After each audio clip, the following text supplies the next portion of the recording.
Hi, my name's Ruan and this is my channel, The Yorkshire Sew Girl. Hello everybody, I am back.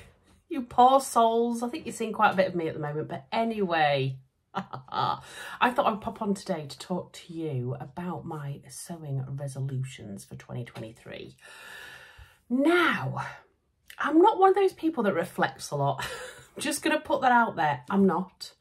I kind of just fly by the seat of my pants and go with the flow and don't tend to get too stressed out about everything. But I've really admired listening to other people kind of really take stock of where they have been in 2022 with their sewing journey and how they kind of want to improve that for the year coming. And it kind of got me thinking a little bit. So I have spent a little bit of time having to think about what I want to try and get out of 2023 for myself in my sewing journey. So I thought I would have a chat with you a lot about it. What do you think? But before I do that, I just wanted to say a little thank you to a couple of people. I just wanted to say thank you to Agatha and Alice, who made this beautiful handmade Christmas card for me and sent it through the post. It's really, really sweet of you. I absolutely love it. Look at these little handmade buttons, and then they've actually stitched onto the card. Beautiful. And I can't put that in the bin. That is going to be up on my notice board because it's beautiful. So Agatha has actually got her own YouTube channel as well. So if I remember, I'm so sorry if I don't, I'll try and pop it in the description box below as well. So yeah, I just want to say thank you for that. And I also wanted to say thank you very much to Christine from Christine Sews a Lot. She sent a Christmas card over to me. So thank you very much, Christine, if you're watching this. And she also sent me over these little handmade tags. Let me show you. There's 4 of them in here. I think 4 of them or 3 of them, 4 of them. And look at these. They are absolutely beautiful. And they're well, not hand embroidered. They're embroidered on the machine with an R look. And they're on this little chain. They're like little tags that you can put on things. How cute are they? So I think when I get my new sewing room and I've got my new extra pegboards that I'm going to get, don't tell the husband, because he hates putting them up, I'm going to pop one on there, I think, as well. So how lovely is that? She sent, yeah, cards over for all us girls and a little present for Bronte. So thank you so much, Christine, because I know how much the postage is from America. Last weekend, I had a wonderful time at Sew Tune as well. And I just wanted to say thank you so much to my gorgeous friend Lucy from Geek Petite. Again, Lucy's got a YouTube channel, so I'll try and remember to pop it down below. Downstairs, I was going to say. I say that all the time. She bought me this cool present. It's nothing to do with sewing, but I love it that much. Look at this. You're all going to be like, what? But it's an umbrella, but it's not just a normal umbrella. You can like hang that on your arm as you're going along. It's an upside down umbrella. Now, has anybody heard of one of these? I'd actually heard of one of them, but never seen them. They are amazing. So, not only is it an upside down umbrella, it's an animal print, cobalt blue. I mean, hello. And she said as soon as she saw it, she was like, I know who's going to love this. But because it's upside down, when you pop it open, I'm not going to do it in case any of you lot are superstitious and you start, you know, freaking out. It pops up like a normal umbrella. But what I like about it is you can see the colour and everything on the inside of the umbrella, and then it's black on the outside. Because I'm not bothered about what's on the outside. I can't see it. I want to see this beautifulness inside. But then when you take the umbrella down, it pops that way rather than towards you. So all the water runs away from you. You know, when you trying to get in the car and you're trying to pull your umbrella down at 100 miles an hour to get in so that your hair doesn't get messed up, and then it just throws water all over you. This doesn't do it.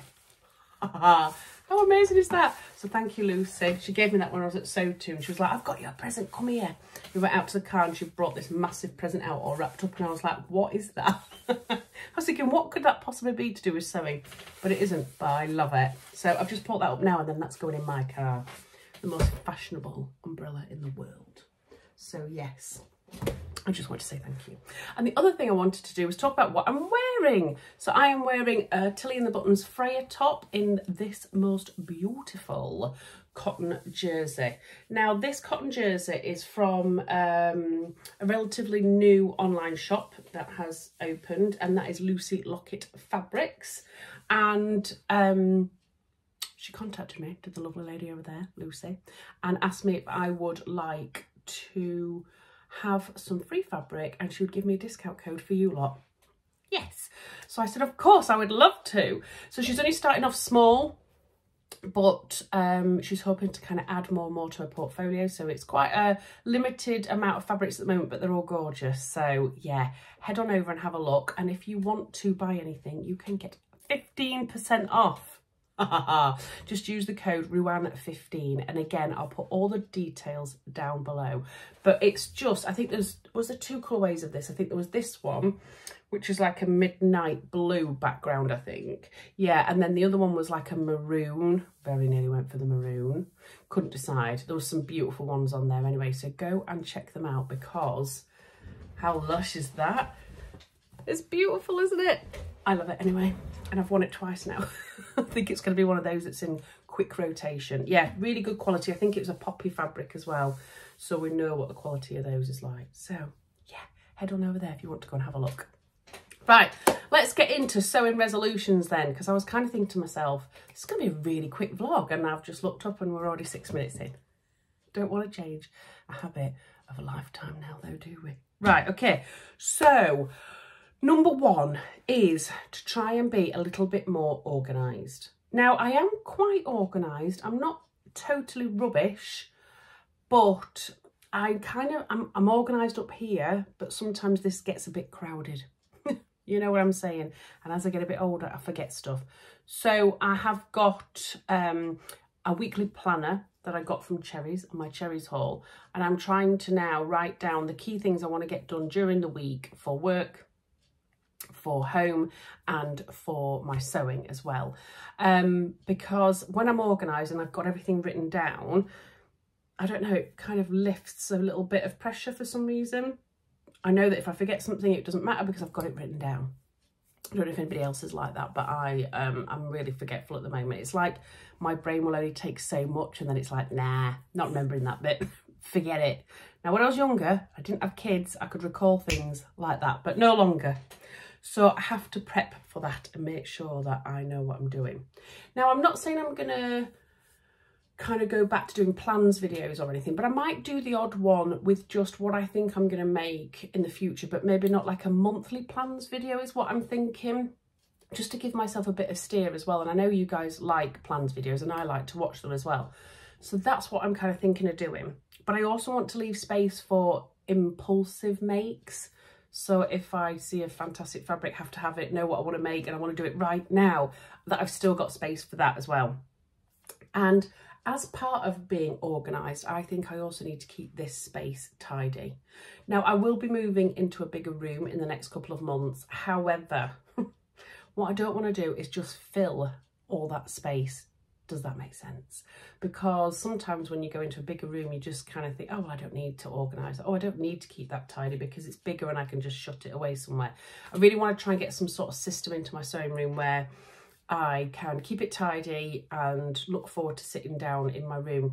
I would really like to think that I could tidy up after every sewing session, because what happens is if I'm in a sewing session and it's a bit late at night, I think, oh, I'll just shut the door and forget about it. But then I don't want to come into that the next day. So I'm going to try and make a commitment to myself that every time I sew that I will at least tidy up my desk space.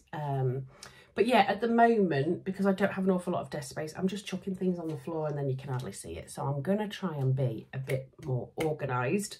And I think that will help me in more ways than one. I'm looking down here because I've actually written notes. I know it's unheard of. The next thing is to take time to try and balance home, life and sewing and work and everything else that comes into that. Now, obviously, this is number 2 of my sewing resolutions, and they're not in any type of priority order. However, I do work full time. I have 2 young children. I have lots of friends and family that I want to see. And I also have commitments with my sewing as well. More so now that myself, Rachel and Tamlin have joined forces as the Northern Soul Sisters. And I want to make sure that I can commit to that. Because that is the part that I absolutely love, spending time with the girls and hopefully spending some time with you guys as well out there and the whole community thing. So I'm really, really looking forward to that. And that might mean that my sewing actually slows down a little bit because I'm spending more of my time pulling all of that together, but I'm quite happy with that. I don't feel a need to have to make, you know, 2 or 3 garments a week or even a month if I don't want to. So yeah, I think I just need to make sure that I stand back and make sure that I balance those things. I do have a tendency to overcommit. And I think I've mentioned this before, but Tamlin and Rachel are kind of like, stop saying yes to everything. Just because somebody asks you doesn't mean you have to say yes. And I'm like, but, and they're like, no, for your own sanity, you need to sometimes say no. So I'm going to practice more of that in 2023. I need to just make sure that I am focused on exactly what it is that I want to get out of my year in regards to sewing. And I'm going to make sure that that is balanced. I don't really want to be kind of sat up here all day while my children are, you know, rolling around the house. I would prefer to be sewing when I know my children and my husband are busy doing other things, because obviously my kids are only going to be young for a certain amount of time, and I want to spend as much time with them as I possibly can while they're little and they like me, because when they're older they're going to go through a phase where they probably don't like me. Right, number 3, tackle projects that I am scared of. Now, there's quite a lot. When I think about it, there's quite a lot of projects that I'm scared of. I'm scared of zips, as you know. I'm scared of welt pockets. I'm scared of making trousers. I'm scared of making jeans, of swimwear. You name it, I'm scared of it. But I don't want to be safe anymore. I do not want to just do the safe and easy route all the time. I really want to try and expand my skills a little bit more this year. You probably hear quite a few people saying that. But it's quite important to me. I have been sewing for around 8 years and I do tend to take the easy way out. I'm sure there's plenty of you out there that are nodding at this. Yes, Ruan, me too. But I don't want to do that this year. I really want to push myself out of my comfort zone and just have a go. I've always spoken to you guys and said, what's the worst that can happen? Let's just do it. Let's just go for it. But sometimes I don't practice that myself. So I'm going to practice that. You will see me making stuff maybe that I wouldn't normally make. We shall see. Okay, number 4, learn more about what my machine does. Okay, so last year I bought my new machine, which is the Dukey DX7, which I love. However, lots of people are saying to me, you know, do you really like your machine? Are you going to do a review on it? And I'm kind of like, yes, I absolutely am. But at the moment, I don't feel like I can, because I'm not using it to the best of its ability. And that is because I tend to be in a rush all the time. And I'm like, just get it done, just get it done. But I want to slow down and explore more about what my machine can do for me to make my life easier and help me through my sewing process. And if that means going through the instruction booklet a bit more, then that's what I'm going to do, and try different things. And yeah, I'm going to spend a little bit more time this year slowly learning how to use that baby, because there's no point in buying a much more expensive machine than I used to have if I'm not going to use the capabilities of it. So obviously there's certain things that I love on it. I mean, number 1, which is ridiculous for the expense of this machine, is the fact that it snips the threads. Yes. Number 2, I love the fact that on the foot pedal, I can push my foot backwards and it will backstitch for me. Yes. And you can program that to do lots of different things. So yeah, it's kind of, I just want to slow down and understand it a little bit more and see what the functions do. And I want to get to a point where I just automatically know what it does and that I use those capabilities. So that is another one of my resolutions. Number 5, manage my stash. I'm looking at all of you out there right now. I know there'll be some of you that are like absolute angels and do not have much of a big stash. But for the majority of us, we can't help ourselves. Now, I am definitely trying to be more intentional with my purchasing. When I am in an actual fabric shop, I'm kind of allowing myself to buy more fabric than I probably would do normally, because you're there and you can see the fabric and you can feel it and you kind of know what you like. But I am trying to restrict other purchasing. She says, having just bought some stuff in the Fabric Godmother sale, and also some from Beyond the Pink Door, and an order today from Stitch & Ink Fabrics. But anyway, it's besides the point. But they are all fabrics that I absolutely love and just couldn't stop thinking about. So I've purchased them and I have ideas for all of them as well. I don't really want to buy fabric on a whim and not really know what I'm going to make with it. But with me moving into a bigger sewing room as well this year, it will give me the chance to explore my stash a bit more. I want to have a really good think about how I'm going to store my stash a little bit better. At the moment, I have them in storage units in here. But I think, although I'll probably keep some of it in there, I would like to have some of it out on show as well, maybe on Kallax units. So I'm going to have a really good think about how I want to do that.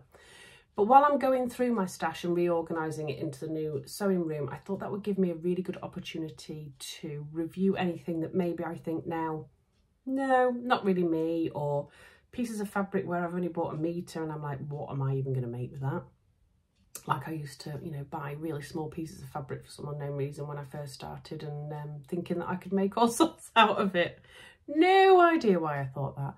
So it's going to give me a really good opportunity to go through that and try and work out what I'm missing. And as part of that, I really want to explore different fabric types. I tend to go safe. I tend to go for some really nice quality knits and viscose because I love viscose. But I want to try and experiment and get a bit more used to like bottom weight fabrics, because if I am going to start to try and make trousers, etc., then I need to understand a little bit more about that, because yeah, I tend to just go for my usual preferences, if that makes sense. So I'm going to try and explore new fabrics as well. Check me out. I'm saying all this, I better get to February and I'm like, right, okay, let's start again. Let's start afresh. And lastly is to be better at documenting my makes. Now I have a sewing planner. Let me see if I can find it. Which I know I talked about, and you guys all kind of went out and bought it en masse, and I wish I was on commission because I'd have been rich right now. But let's have a look in here. I have done a lot. I'm not going to say I haven't. I have done quite a lot. However, the last make I wrote up in here was November, and yeah, I've made loads since then. And the good thing about writing in here at the time is that I will it'll be a lot easier when I come to actually video my makes videos. So excuse me, got an itch. I do think that it's important to do this, so I'm going to try and commit to myself this year. It's little things like forgetting how much I've lengthened the pattern by, or the sleeves by. It's also, I'd really like to make sure that I measure out all of my fabric before I start cutting out, and then I measure it at the end so that I know exactly how much fabric I need for that pattern should I wish to make it again. Because what I don't want to do is keep buying, say for example, 3 meters or something if I only need 2.5. And obviously when you're cutting out, you're kind of in a rush and you want to just get it done, and it's easier to not do that. But I want to just take a few minutes, that's all it would take, to work that out, because A, I would save money by buying less fabric, and B, there would be a lot less waste, because it's quite hard to do something with 1/2 meter of something that might be left over. So that is my plan, is to try and measure everything out before I cut into it so that I can record how much I actually need. Then, for example, in 3 months' time, when I've forgotten all about that, and I decide I want to make the Freya top again, for example, I can go back into my book, have a good look at it, and work out how much fabric I need. And if I want to buy a new fabric, I can buy just the amount that I need, which in turn will reduce my scraps. Yes. I mean, this is all theory. This has not been put into any kind of practice right now, but you know what I'm saying.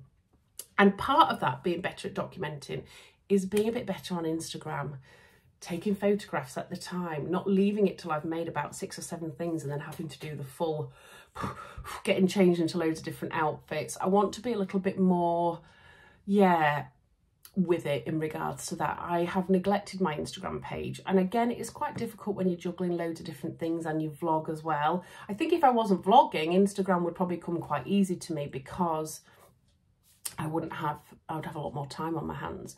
But I do want to make sure that I do that, because Instagram is a huge source of inspiration for me. So looking through what other people have been making, and I want to make sure that I do the same with mine, because again, it's another quick way of being able to pop straight through onto your Instagram post to double check something if you're going to make the same garment again. I've done that many a time. So that is kind of my plan as well. I'm sure as soon as I finish videoing this, I will think of about 6 more. But anyway, that's what I'm going with for now. It's a tall order. It's a tall order, guys, but I'm going to give it a go. Have you set sew resolutions? Or are you kind of a, nah, I'm not doing that, let's just see what happens? Or are you kind of like, no, I really want to be focused? I'm probably sitting on the fence. I'm a bit of a mixture of both, but it's felt actually quite good having to think about what I want to try and achieve in 2023. So yeah, I hope you will find this useful if you do watch this, just to have a think yourself as well about what you want to try and get out of it. Right, I've waffled on for 20 minutes. I'm going to get out of here now. So I hope everybody's well. I hope everybody's had lots of time to sew, and I will see you again soon. Bye.